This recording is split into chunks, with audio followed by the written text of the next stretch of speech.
একজন শিক্ষার্থীকে কত সহজেই অন্য শিক্ষার্থীরা মেরে ফেললো। তার দোষটা কি ছিল? সে হেসেছিল। এই এই কথাটার জেরেই তাকে ছুরিঘাতে মৃত্যুবরণ করতে হলো। কি নির্মম, কি নিষ্ঠুর, কি নির্দয় একটি সন্ত্রাসী কর্মকাণ্ড।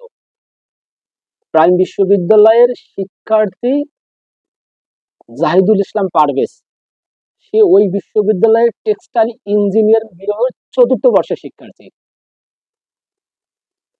এবং তাকে যারা নির্মমভাবে হত্যা করে সে হচ্ছে ওই বিশ্ববিদ্যালয়ের ইংরেজি ডিপার্টমেন্টের কিছু শিক্ষার্থী। ইংরেজি ডিপার্টমেন্টের দুজন বন্ধু তাদের বান্ধবী নিয়ে যাচ্ছিল, ঠিক ওই সময়ে পারভেজ ও তার বন্ধুরা অন্য প্রসঙ্গ নিয়ে হেসেছিল, এবং ওই ইংরেজি বিভাগের দুজন শিক্ষার্থী মনে করছিল যে তাদেরকে দেখে হয়তোবা ওই পারভেজরা হাসাহাসি করতেছে।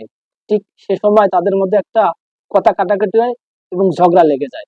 পরে ওই ইংরেজি বিভাগের শিক্ষার্থী বাহিরের বহিরাগত কিছু টোকাই ভাড়া করে এনে ওই ছেলেকে নির্মম, নিষ্ঠুর, নির্দয় ভাবে হত্যা করে, যেটি এই সমাজে, এই সভ্য সমাজে প্রচলিত নয়।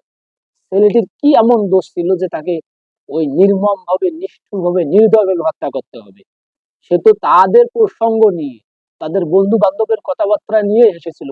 সে তো আর কাউকে কোনোভাবে আঘাত করেনি, সামান্য একটু এসেছিল সে তাদের এই প্রসঙ্গ নিয়ে, অথচ তারা মনে করলো তাদেরকে নিয়ে। এরই জেরে ধরে একজন নিরীহ ছেলেকে কিভাবে হত্যা করলো এই বিশ্ববিদ্যালয়ের পড়ুয়া শিক্ষার্থীরা, এবং সেটা টোকাই ভাড়া করে। এরকমও গুঞ্জন বা এরকমও খবর আমরা দেখতে পেলাম তাদের এই সহপাঠীর মুখ থেকে। আসলে আমরা কি সত্যি মানুষ হতে পারছি? আমরা কি আসলে আদৌ যে আমরা নিজেকে মানুষ হিসাবে, নিজেকে ছাত্র হিসাবে, নিজেকে একজন সভ্য মানুষ হিসাবে পরিচয় দিতে পারতেছি? আমাদের দিন দিন মনুষ্যত্ব, মূল্যবোধ নিষ্ক্রিয় হয়ে যাচ্ছে। আমরা দিন দিন হিংস্র প্রাণী হয়ে যাচ্ছি। আসলে আমরা আমাদের বিবেকের কাছে বারবার হেরে যাচ্ছি।